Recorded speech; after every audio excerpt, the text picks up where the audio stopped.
Baik teman-teman, ketemu lagi bersama saya Kirdi dalam channel Kirdi Doang. Kita akan membahas SKP Komputer CPNS tahun 2020 dengan materi Data Flow Diagram atau DFD. Tapi sebelum kita mulai, jangan lupa teman-teman klik dulu subscribe agar saya lebih semangat untuk membuat video kembali, dan juga klik lonceng agar dapat mendapatkan pemberitahuan terbaru dari video kami. Dan ingat teman-teman, tetap jaga jarak, pakai masker, dan juga cuci tangan sesering mungkin. Mari kita mulai. Pertanyaan pertama. Komponen data flow diagram terdiri dari A. External entity, B. Proses, C. Data store, D. Arus data, E. Semua benar. Jawabannya adalah E, semua benar. Kita lanjut ke soal berikutnya. Fungsi external entity dalam suatu DFD adalah A. Penyimpanan data, B. Pengolahan data, C. Pemilik data, D. Pengirim data, E. Penyedia atau penerima. Jawabannya adalah E. Penyedia atau penerima.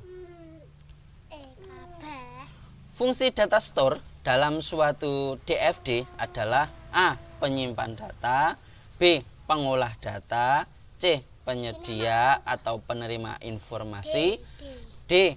Pemilik data, E. Semua benar. Jawabannya adalah A. Penyimpan data. Kita lanjut ke soal berikutnya.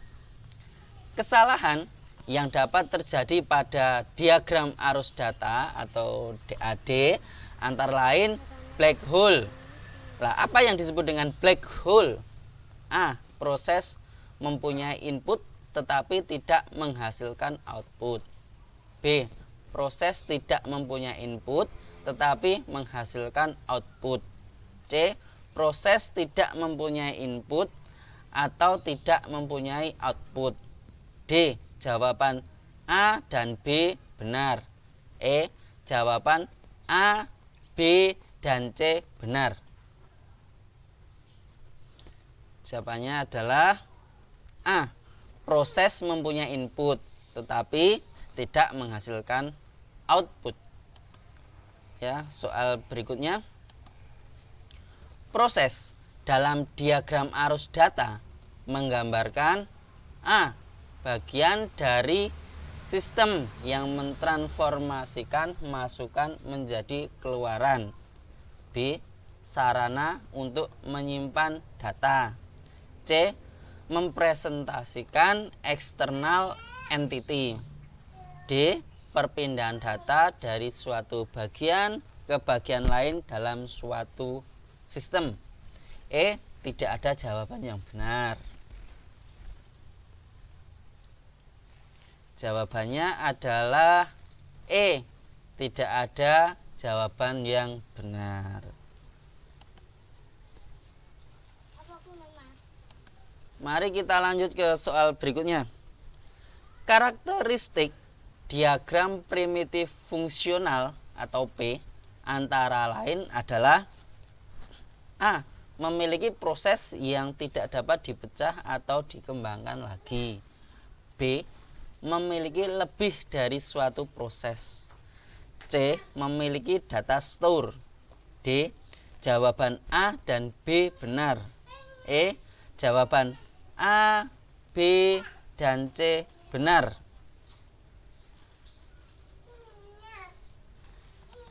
Jawabannya adalah A.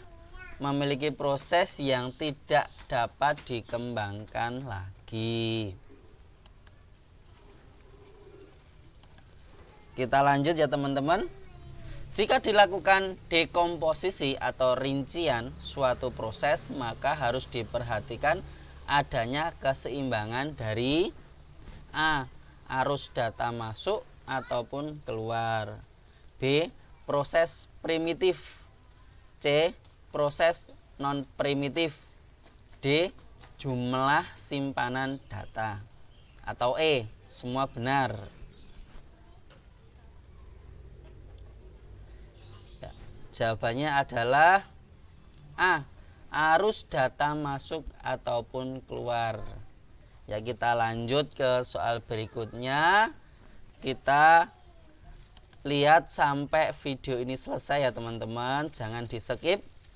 Nah, begitu saja beberapa soal dari saya. Kita ketemu lagi dalam episode berikutnya. Terima kasih, semoga kita dapat bergabung dalam keluarga besar Pranata Komputer. Tetap berusaha, tetap semangat, tetap jaga jarak, pakai masker, cuci tangan sesering mungkin, dan jangan lupa subscribe dan juga klik tanda lonceng agar dapat pemberitahuan lebih lengkap dari saya. Terima kasih. Assalamualaikum warahmatullahi wabarakatuh. Salam Pranata Komputer.